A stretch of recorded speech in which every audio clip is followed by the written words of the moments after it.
The Midwife Crisis podcast will touch on sensitive topics regarding the human body, sexuality, pregnancy, and all aspects of women's health care and may not be suitable for all listeners.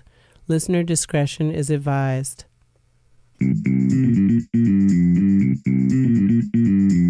Hi, I'm Kate. And I'm Lester Holt. No, I'm not. I'm PR, and this is the Midwife Crisis. Because it's not just you. So, listen, PR, I gotta get out of here today. So let's do this thing real quick. Let's wrap it up. Where are you going? Well, I have a date with my annual exam. We've done one full orbit around the sun, and it's that time that I check in with my midwife, get my lady bits, tip top shape. Well, that's good timing because we're going to be talking about the annual GYN exam, or what we like to call Exam Jam. This is where we would totally rock out, right? Yeah, I don't rock, but anyways, okay. Getting back to you really quickly before we get into the details of Exam Jam, why don't you just hop on a table when you're at work and get your exam done? That's a super good question. Yeah. The reason why I don't do that is actually because I like to prepare myself a little bit. And I think a lot of people do. It helps me to feel really comfortable in front of someone when you're kind of vulnerable and nude, to feel like I'm really kind of fresh. Interestingly, I'm not ever super worried about my vulva or vagina, which is funny because that's, what the exam usually is kind of focused on. But I get really worried about like my armpits. When they're doing the breast exam, I want to make sure that I'm not smelly and I've got a nice new layer of my natural deodorant. Yep. I like to make sure my feet are clean, and I like to have socks on. Anyone who knows me knows that I never match my socks. So it feels good to just have my nice little mismatched socks at the bottom of the table. And yeah, clothes that are easy on, easy off. It's also really nice for me to know which provider I'm seeing. So I don't particularly care. I don't have any specific providers I have to see, but I like to just know ahead of time to kind of know who I'm going to be hanging with and just be in a really good place. Gotcha.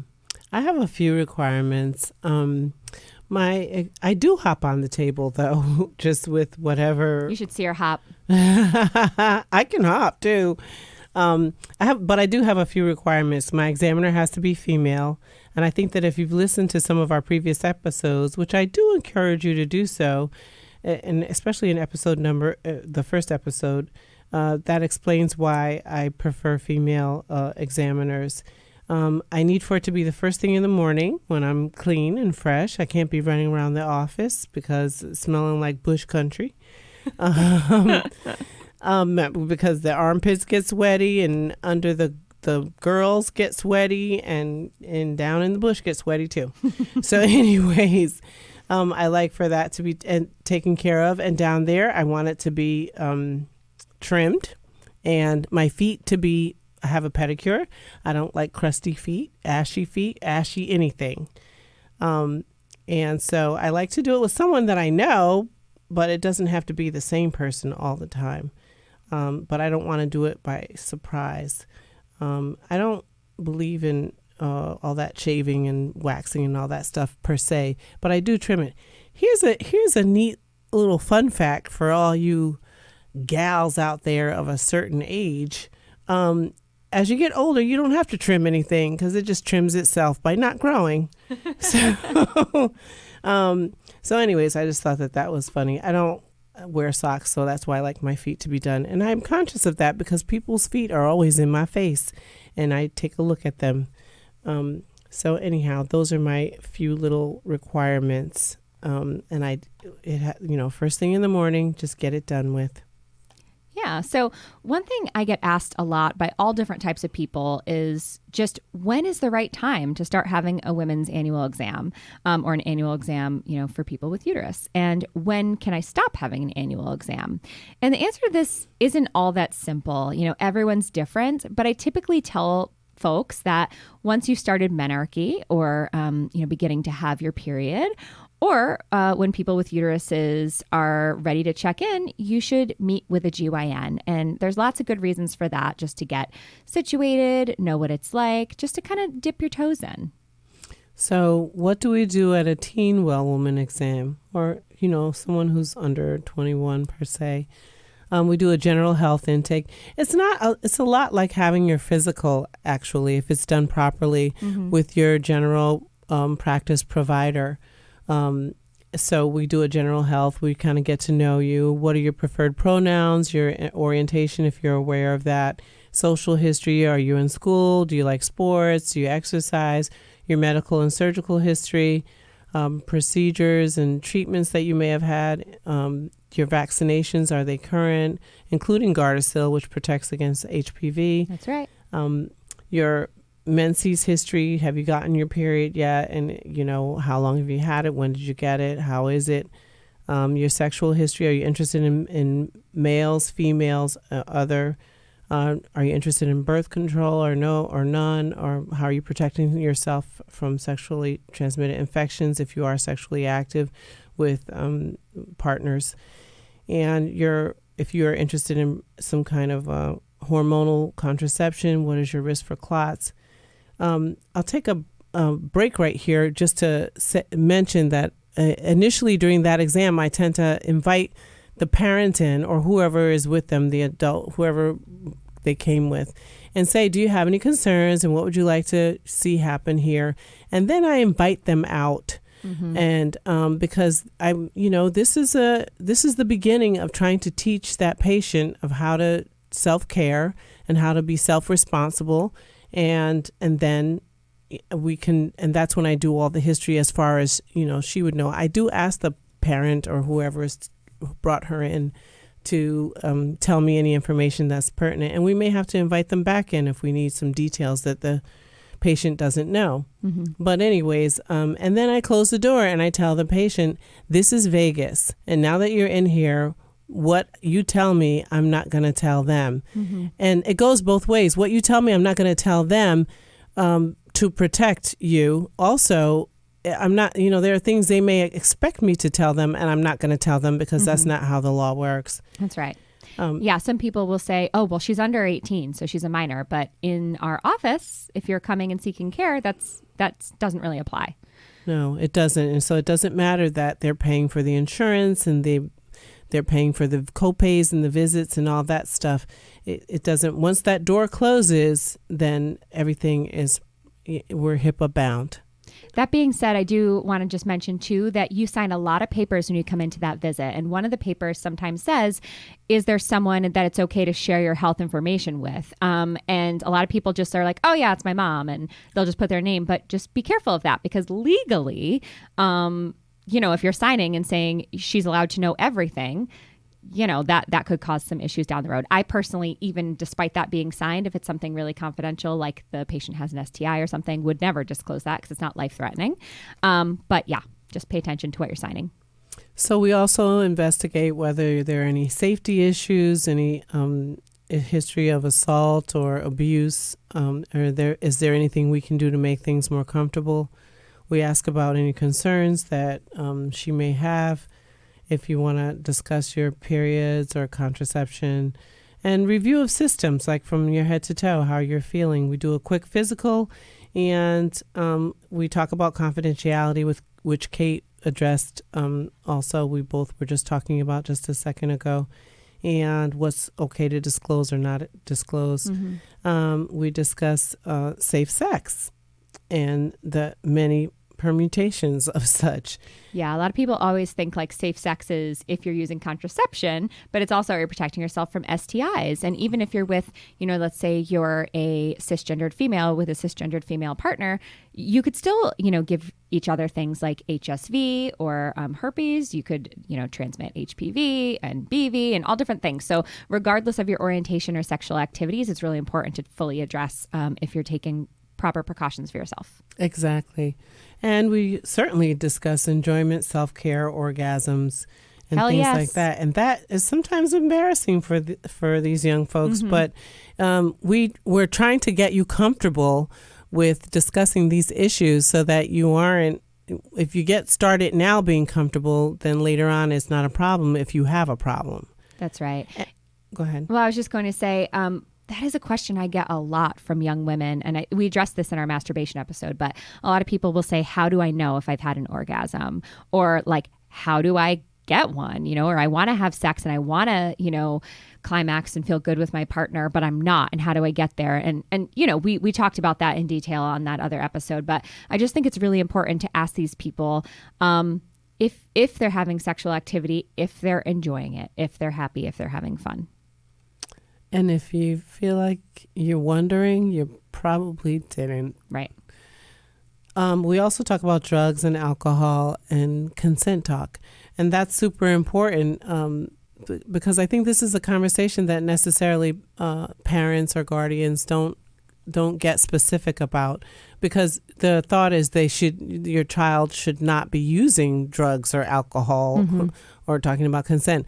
Well, not discussing it doesn't make it go away. And what you want to do is teach them how to be self-reliant and self-protect. And so, with regard to alcohol, not if you're drinking alcohol, which, underage drinking is illegal, but if you're going to do it, then you should not be getting in the car with someone who's been who is driving and has been drinking. If you are somewhere where people are drinking, you are always holding your drink in your hand and you're not leaving it unattended for something to be added to it when you're not paying attention. Yeah, I hate that we have to say that, but unfortunately it's true. I a lot of times encourage my girls, especially if they're, in college or anything like that, or my people that I'm caring for, to look out for each other, stay together, make sure you're keeping track of each other. If your friend all of a sudden looks real sleepy, you don't just put her in bed to sleep it off. She could be sick, she might need care. So just, to be really aware that there are some dangers. You need to protect yourself. And with regard to drug, experimentation, it's not really... I don't know where it became a good idea. It just isn't. It's true. And with regard to consent, no is no. Yes, That's right. Yes is okay, and no is no. It doesn't feel sexy to stop and say, do you want to do this? But a direct question will get a direct answer. And if you don't want to get yourself wrapped up in some kind of problem where you're like, oh my gosh, did I, do something someone didn't want to do? There shouldn't be anything that muddies the water, right? So you should be able to just say yes or no, and even be specific, like yes, vagina, no butthole. That's a big one for me. Exit only. Yeah, definitely. And when you're talking about that kind of stuff, also, I just say, beware of things done in the dark, because you don't know. You wouldn't go in a store and buy something expensive in the dark. And so this is regarding your own body. And so it's expensive. It means a lot to you. You value it a lot. So you do not want to do things in the dark that or expose it to things in the dark. I say, you know what? Look at your goods. Just say, I need a quick light peek with the light. Let me see what I'm getting here. And then you can turn the light back off. But yeah, all this business in the dark. No. I love that. I don't think I've ever I always tell people to kind of like check in with each other, but that's so smart because it is usually dark and you can't see anything. And listen, what if they've got a weird little lesion, girl? Yeah, exactly. You'll be the next one with a weird little lesion. That's right. Then that's what you'll see where that came from. Be consenting to what you're buying into. Yeah. If you want to buy into that little wart, then okay, well, all right. He's really cute with that little wart. I guess I'll have one too. But I personally would say no gracias. Yeah. So something really important that I want to just reiterate to everyone is we do not do routine pelvic exams and no PAP if you're under 21. Nope. So that means really you should be able to kind of go in there and like stay fully clothed. The assessment that we do, we can kind of do it, with just lifting your shirt and kind of taking a quick peek at your breasts, things like that. But you should be able to stay fully dressed. That being said, if you have a concern, if you have a complaint, if there's something that you're like, you know what, I want this evaluated, absolutely, we are beyond happy to take a look. Something I hear a lot from young, people that have vulvas is, I think it looks different. So whether their labia minora is longer, whether their clitoris is, bigger, smaller. I mean, a lot of times they're just like, is this normal? And let me just tell you. It does look different. Everybody's looks different. That's right. Exactly. And so what's normal for you is what's normal for you, but we are beyond happy to take a look. Additionally, there are ways for us to do exams without a speculum and without any penetration at all, including things like STI testing, cultures, things like that. I really try to give patients some autonomy. If they don't want to have anything penetrated in them, there's ways that we can kind of work around it and different ways that we can take a look and still do a good exam. So I think it's kind of interesting that we did touch on our first exams way back, I think on our first episode. But while we're talking about these first exams, it's interesting that we clarify that we don't do necessarily exams under 21, but both myself and PR did have, full pelvic exams before that. And at the time I went for a GYN exam because I was going to have sex with a male and I wanted to have birth control. And my experience was great. I had this awesome provider. I had a chaperone. They were slow and kind and got consent. They were gentle. I had all these questions like, how's my hymen? And am I going to bleed all over the place when there's a penis in my, vagina? And they were great about it. And it was a really nice experience. And I think that's not always what people have. Womp womp. Yeah. Mine was not. Yeah. And if you have tuned into other episodes, you heard me talk about my first exam and how it influenced me doing the work that I do and becoming who I am and my treatment of my patients. And so it was essentially it was an assault. And then I went back 6 months later and was by the same person assaulted again. And so that is why we want to inform folks of what is appropriate and that it's not necessary that's right to have to be unclothed and unchaperoned and all those things that happened to me that I didn't have a chaperone and it wasn't a gentle exam and it wasn't in my best interest.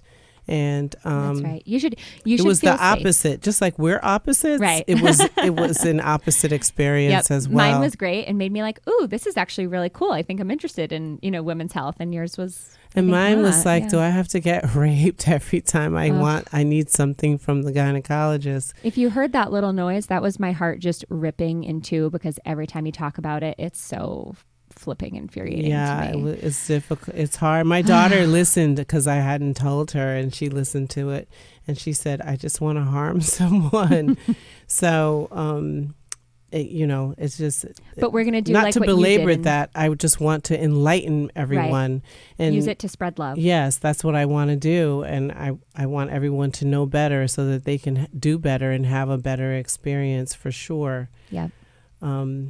So with that said, we're going to take a quick break. And when we come back, we're going to talk about what to expect on your exams after 21.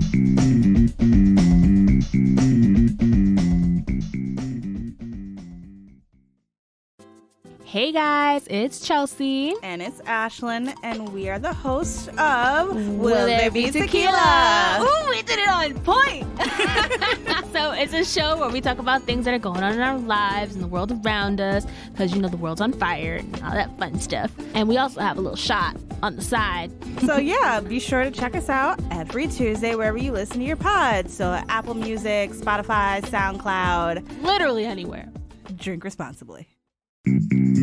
Thanks for coming back to the Midwife Crisis podcast, where we are discussing annual Well Women exams, our exam jam. So those earlier exams that we were talking about before the break should be a little bit easier on patients. Now you're going to know what to expect, and now we need to know what to expect in addition to those things when you turn 21. So firstly, I just want to tell people that you can absolutely decline a pelvic exam. I actually have a patient in her 60s who has never had a pelvic exam. She's never been sexually active. She's very low risk for having anything going on. We get creative with her care. We do abdominal ultrasounds and things like that, and just kind of really do a great review of systems, a great history, and just kind of take a quick peek on the external things, and that's it. And I really feel that it's important that if you are well informed and you understand the risks, that we as providers respect your decisions, and again, meet you where you are. So, and I've had patients who were sexually active and younger, who it took us a few times before we actually did an exam, and that was only when there was a problem that had developed. But we had several visits that led up to that, so there was a trust that was built there, and I think that that's really important. And that she felt comfortable coming back to me to get the exam. And she came back after school one day without her parent, guardian person. And I was glad that she did, because she had she had exposed herself in a way that we had talked about she shouldn't. And there wasn't judgment. I was like, this is a lesson, and so let's move forward. But yeah, anyways, several times I saw her without an exam, and then we got to the exam. So let's talk about some tips for the first GYN exam. All right. So, first and foremost, do what's going to make you feel comfortable. So make sure you give yourself plenty of time. You're not, rushing to get to your appointment if you can. Some people like to take like a half day from work or do it on a day that they have off.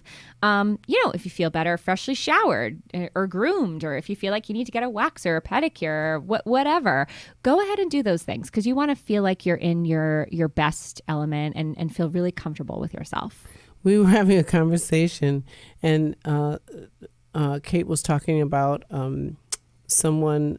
I think it was Kate that was talking about making dates to do GYN exams. Oh, yeah, you? yeah. No, Or that Dr. was Dr. Roskowski, one of our other guests on the show. But Okay. Yeah, I think that is so great. And I have a friend who they have mammogram dates, actually. I love so they that. go out they have their mammograms together, and then they go have lunch. So I thought of that after she mentioned the GYN exam dates. And how beautiful, someone you love, making sure that you guys are holding each other accountable for your well-being, and kind of like making it fun. Why not? Good job. Yeah. Talk to the provider first, discuss your concerns or fears, and, do this if that's something that you want to do. I have some patients who don't want to talk. They're like, you talking too much. You just need to be quiet. That's true. Just hurry up. I need you to hurry up and get out of my hinterlands. And so that's fine. I can do that too. I can flow. That's right. All ways, any kind of way you want me to flow. And so if you don't want all that talking done, or you want to talk afterwards, you just want to hurry up and get this over with, I can do that for you as well. Absolutely. Especially for the first exam, I think you should be familiar with what's going to happen. So ask to see, kind of the tools of the trade. So what does the speculum look like? Ask to hold it and feel it.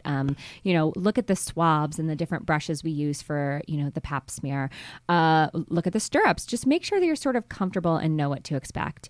Additionally, I just want to throw this out there. The stirrups aren't the best. They're somehow not really aligned well with your feet and your hips. And so I sometimes tell patients we don't have to use the stirrups, Additionally, you can insert your own speculum if that's more comfortable. You can, get your own cultures if that's more, comfortable for you. Again, many women will just say, please just do it.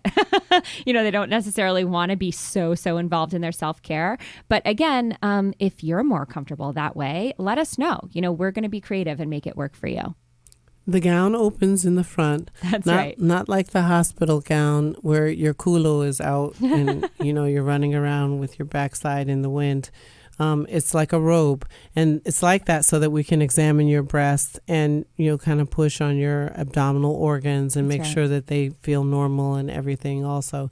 So it opens to the front. Yeah, and it's kind of like we can also just sort of reveal the parts that we need to look at and then cover them back up, which is really nice. It's like a little like strip, if you were in a striptease, just open one side, close it up, open the other side, close it up. So we can maintain some of that modesty for you. Okay. Don't worry about tearing the paper. This is a huge one. I just have to tell you, I am a serial paper tearer. Every time I sit on the paper, it tears in 5,000 ways and crinkles underneath me. And, my pits get sweaty. And listen, it's fine. We don't care. You're a human being, so don't worry about it. I've had patients but the time I get in the room, the whole thing is in shreds. That's me. And I say, let's start over. And I just get them a new gown because you're just a mess. Relaxing your legs as far open as they can go. Think like a frog. Sometimes I say like the wings of a butterfly. It helps keep everything relaxed, including your pelvic floor. That makes us be able to see everything we need to see much more quickly. And if we need to feel anything, to feel it very rapidly. Because my goal is to go in and see everything gently but quickly, fast. I want to be in and out because, that's not, I don't want to be in there having a date. I just want to get in and get my information and leave. And so if you can do that. Now, that being said, I know some patients, and I do question patients about this if they've had any history of, any assault or abuse or anything like that. And I try to talk through that piece of it. And you can tell they will sometimes, as Kate said earlier to me in a conversation, they will go, ow, ow, ow, ow, ow, and I haven't really touched them yet. Yeah. So that's a sign. And sometimes when I touch a thigh, I always touch some other body part down there before I actually touch their genitalia, their vagina or mons or whatever. And if they jump, then I know that there's been some trauma, even if they don't confess to trauma. And so in those situations, I just try to go very slowly and keep checking in with them. Mm-hmm. And Kate mentioned also that, making sure that the drape that's covering them is pulled down so that we can see your face and know what's going on with your facial expression, even if you aren't, speaking and you're tolerating it okay. Absolutely. We want patients to know that we care about them, not just their genitalia. They're more than the sum of their parts. That's my reminder to breathe. Yeah. So just like my Apple Watch tells me all the time and I clinically ignore it, you need to make sure that you're breathing. So breathing can help you relax as best as you can. We know that when you're holding your breath, everything tends to tighten. And the thing that can make exams uncomfortable is that the pelvic floor are made up of a series of muscles. And so when you're tense and your muscles are tense, it's going to be more uncomfortable. So the more you can breathe and relax, let it go. Some people like to listen to music. Some people like to just talk the whole time. They want to have a conversation to kind of take their minds off of it. Or you might want it quiet and you just want us to do it. But either way, do whatever is going to make you relaxed. I offer to explain each step as I'm going through it, but some patients don't want you to. They want you to just do it and not tell them. So I will go with whatever you want. But if you want to be told that and no one has offered, then you need to ask. Just say, can you tell me what you're doing as you're doing it? It's a very simple request, and that goes for any provider, any physician or any advanced practice provider that you're seeing. That's right. And you should be aware of what's going on. I have a lot of patients who will sometimes transfer in and say, oh, well, I had a PAP last year. And when we get their records, they did in fact not have a PAP last year, but they just assumed that because they were having a pelvic exam, that's what was going on down there. So you should really know, like if someone's sticking something in your body, you should know why. Yeah. And it's okay to say stop, and the provider should stop, and you can offer to do it again next year or in a few minutes, or that first exam, it doesn't have to be like so fast. Mm-hmm. We can take extra time if that's the case. And there's something to mention when you're scheduling your appointment is to say, this is my very first exam and I'm a little nervous. Mm-hmm. That's all. Yeah. It's this simple thing. It's very common. It's not just you. That's right. There are many, many other folks out there like you. Yep. I always offer every patient to have a chaperone. Sometimes my, patients I've had for years and years will laugh and be like, what? No, just do the exam. But we want to make sure that you have the opportunity to, if you need someone in there, if you want some extra support, if you feel more comfortable having someone, if you want to bring your own person. Sometimes people like to bring their partners or, a friend. That's totally fine too. So it's okay if you want someone. It's also okay if you don't want someone. But we should be getting into the rhythm, all providers, of asking patients if they would like a chaperone. For a long time, because I'm a female provider seeing females, I wasn't I wasn't going in with a chaperone, and it kind of made me move faster through the day, whereas the male providers that I worked with were always, or not always, but most of the time using chaperones. And I was glad when they did, because I felt like that was appropriate. And then I got involved in a law case, in a court case. It wasn't my case, but the patient was suing another provider, and because I had seen her, I kind of got pulled in the web. And the lawyer who was deposing me said to me, "So when your medical assistant, your chaperone, what did she say when you said X, Y, and Z to this patient?" And I said, "Huh? What chaperone?" And that was a really defining moment for me. She said, "You didn't have a chaperone? Okay, stop. Time out. You really need to have a chaperone, or you need to offer and let your patient decline it. You should not be seeing patients without a chaperone, because why? Because you're a female? That's not good enough excuse. You don't know what's going to go on." The very next patient that I saw, I go to my medical assistant and I say, "I want you to come in and chaperone." And she said, "Oh, we're going to do this now?" And so I said, "Yes, we're going to do this now, smarty pantalones. Let's go." So she comes in with me, and the patient says to me as I'm examining her, "What?" She said something very vulgar. "Why do you have your fingers in my beep so long? I don't understand. You're taking too long." And I immediately took my hands out and I said, "We're done." And my assistant said, "You didn't take any longer than I've ever seen you take any other time." Because intermittently she might be in the room doing things, helping me out or whatever.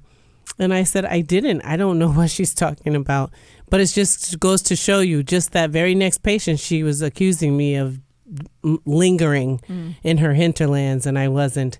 So I let them decline, but I try to, I try to have someone else be in the room. Yeah. Because, people, you just don't know. You want to protect yourself. You want to protect them, the patient. You want everyone to be feeling comfortable about the whole situation. It's a very intimate situation, and you want it to be a comfortable one for everyone.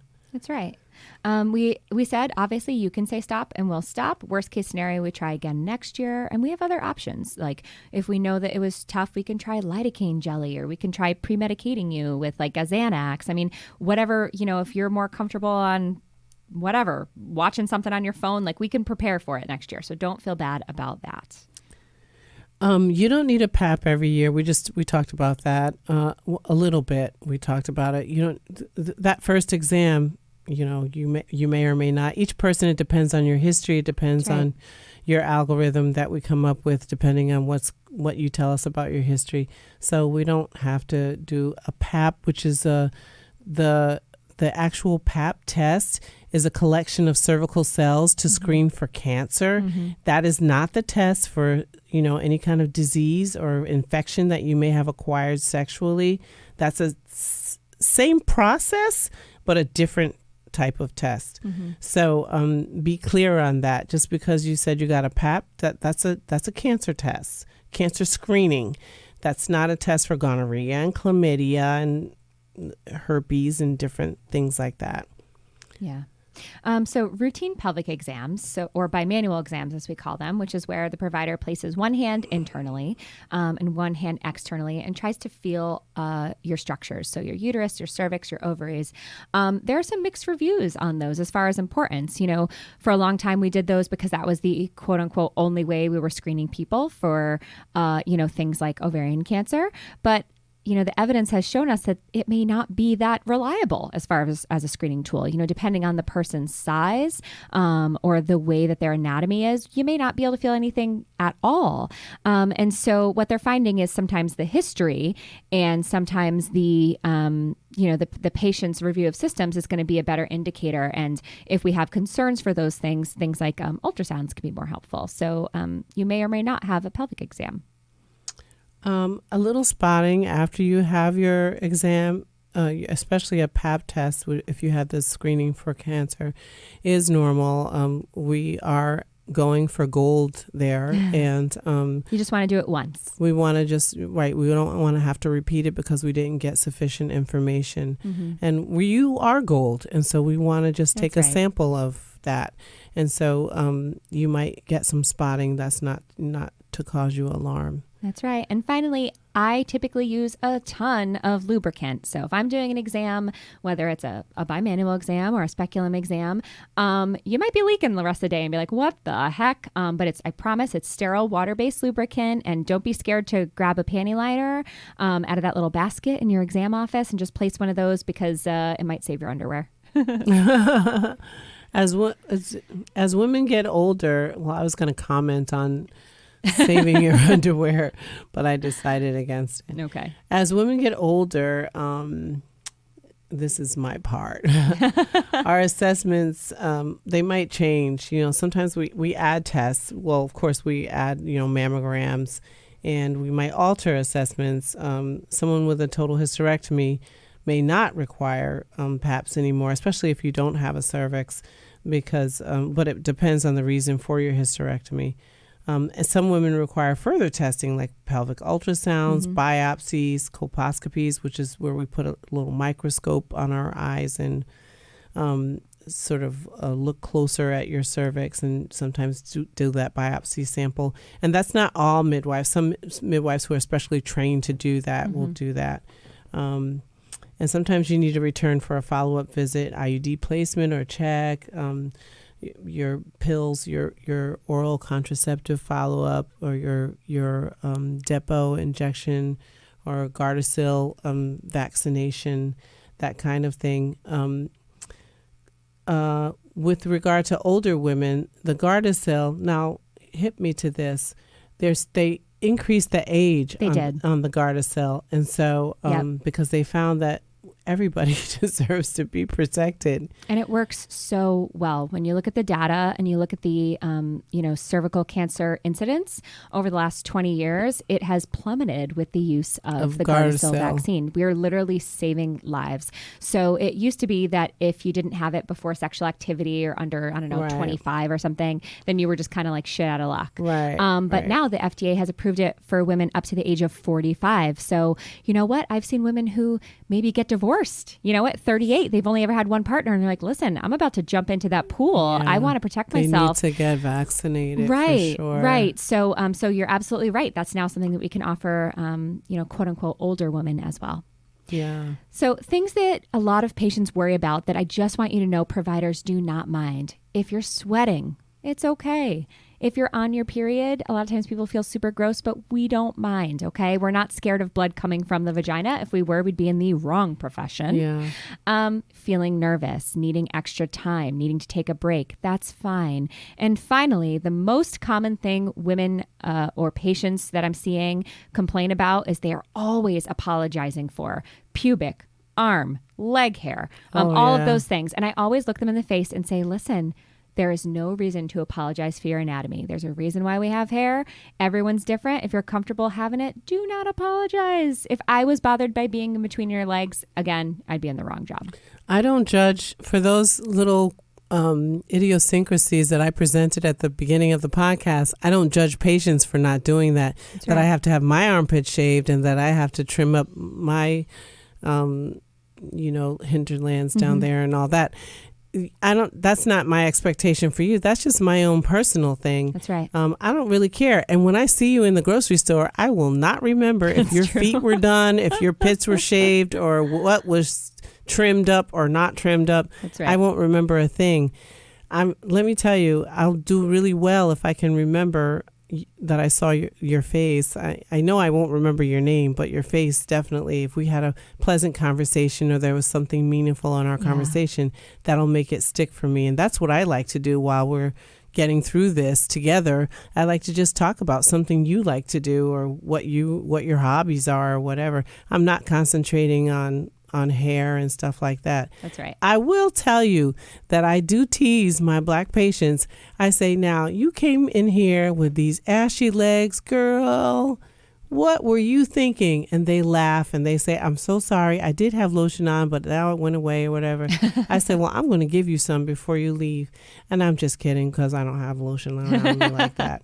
Anyhow, it's like a black thing, I guess. It's a joke. It's true. One time she was in my car and she's like, I need some lotion. And she's like digging through my car. I'm like, all I have is Purell. And she's like, you don't have lotion? You don't put lotion on your baby? What do you do when you're about to take your kids out of the car? You don't put lotion on them? I'm like, no. Like, my kids don't even let me put lotion on them. She's like, oh my gosh. And she said, black women lube their babies up like they just slipped out of heaven. That's right.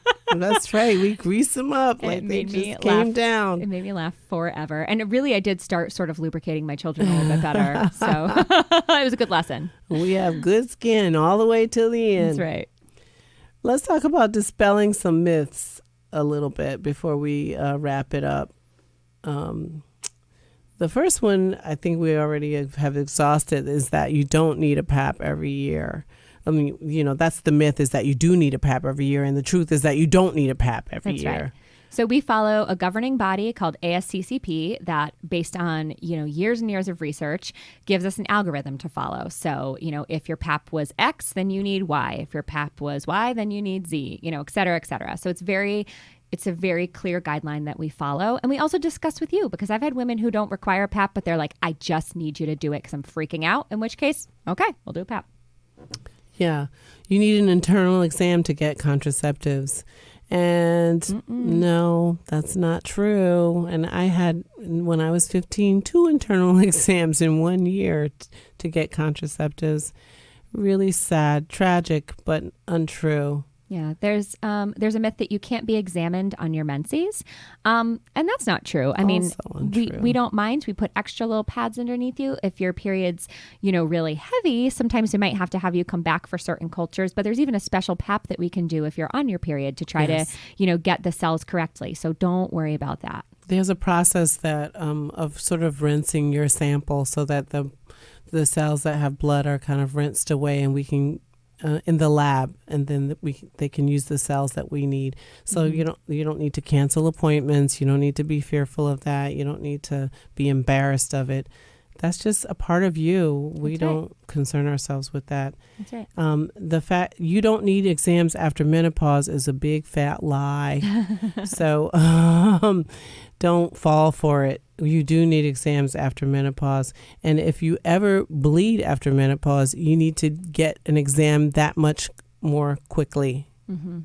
A lot of people think that LGBTQIA people don't need contraceptives or pregnancy tests or STI testing, and that is just not true. So there are so many different types of people and different gender nonconforming people that with different needs. So just because someone maybe identifies as a lesbian, if they're in a lesbian relationship with a trans female that still, has their born parts like a penis, they could get pregnant, so things like that. Testing, women who are in same-sex couples can actually give themselves, it's not really sexually transmitted, but if one of them has an overgrowth of vaginal bacteria, or what we call bacterial vaginosis, they can actually give that to each other. So, or they might have terrible periods, or they just don't want a period and they're interested in hormonal contraceptives. So for all of those reasons, those things need to be offered to each and every patient. Vaginas smell fishy. Uh-oh. Said no one ever. Right. And when people make jokes like, someone's lunch is in the microwave and they say that smells like, no, it's not even funny, because no one's vagina should smell like a fish. Right. And so if it does, you need to get yourself quickly to your provider. That's right. We all have our own pheromones and our own sort of there's certainly a musk sometimes, but if it's fishy, if it's nasty, it means you're sick. Your vagina is sick, not you're sick, but your vagina does not feel well. That's its way of telling you, I don't feel well. That's right. You can't get vaginal infections without having sex. That's not true. I've had patients who are maybe younger who come in and have things like UTIs or vaginitis, yeast infections. And they're like, I don't understand. I'm not sexually active. Well, those aren't sexually transmitted. Those are just infections that can come from an imbalance, that can come from all different kinds of things. And so if you're having symptoms, even if you're not sexually active, it's important to be examined. You can be in menopause and still have periods, and I think I already discussed that a little bit. Once you have gone through menopause, that is 12 months without a period, then you should not be bleeding anymore. And so you need to go back and be evaluated for that.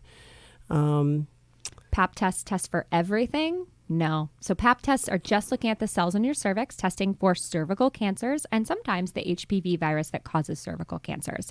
It is not testing you for gonorrhea, chlamydia, trichomonas, yeast, bacteria. So those are all different tests. And additionally, it's not telling us about your ovaries or about your uterus and how those things are. So it's not testing for everything. It's not totally inclusive. And your provider should be talking to you about assessments for other things as well. You should douche, use soap, specialty clean your vagina or your vulva. No. You should not. Please don't. Don't do that at all. Yep. Your vagina is it's an amazing organ, and it knows how to clear itself out, quite frankly. Yep. And you don't need to be pushing things up in it like right. that. I tell people just water and your fingertips. That causes more harm than That's right. good. It upsets the balance that's in there that it uses to kind of clear itself and maintain a healthy level of healthy bacteria. And so when you do things like that, you upset the balance. And That's right. so it's not good. Don't do it. Yeah, exactly. I have women who will call and say, I have vaginal discharge, so I have a yeast infection. No. So a yeast infection is a very specific type. And if you have vaginal discharge that is clumpy and irritating and white and burning and, itchy. Those may be symptoms of a itchy. yeast infection, but it's Itchy. normal. We just talked about how, your vagina is like a self-cleaning oven. So it makes discharge to kind of clear things out and keep a balance. So vaginal discharge in and of itself is not harmful and can be very normal. Condoms protect against everything. No, they do not protect it. they're a great idea and you should use them. But things like viruses like HSV, HPV, things like that, you can certainly still get. You can still contract them despite the fact that you use a condom. And condoms don't cover your entire genitalia anyway. Right. So that you need to be mindful of that. And germs, they run around all over your bottom, front, back areas. Right. Hormonal contraception makes you infertile, which is, I don't think that one goes around too much, but that's not true.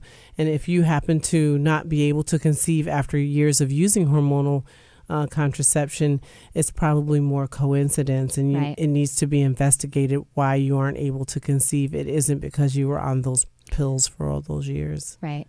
Gardasil is dangerous. I get this one all the time when I ask women if they've had their Gardasil vaccine.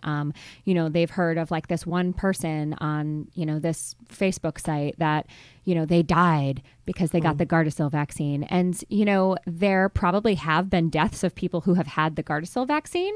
But there's no research to show that the Gardasil vaccine on its own causes you to die.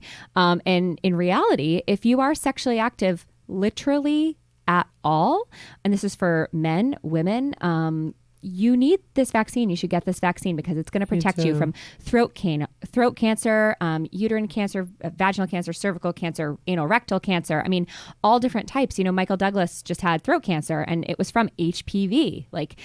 We all can get it. So, yeah.